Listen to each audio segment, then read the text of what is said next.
Learn how you can check if iPhone AirPods are real or fake. So let's start by opening our settings. Now you need to go to your AirPods menu, then scroll down till the end, and here you can find about and coverage. So here you have model name, model number, serial number, and version. Now you can check also the coverage. It doesn't matter if the card is expired, but you here have serial number.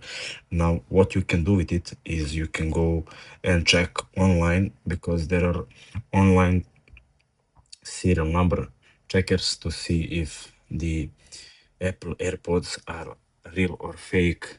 But now the best thing you can do to check if your AirPods are real or fake is to compare them with 100% original ones. So for example, if you have a friend that you know that has original AirPods, for example, just ask them to compare their AirPods with you if you suspect that yours AirPods are fake or something. So that would be the best way.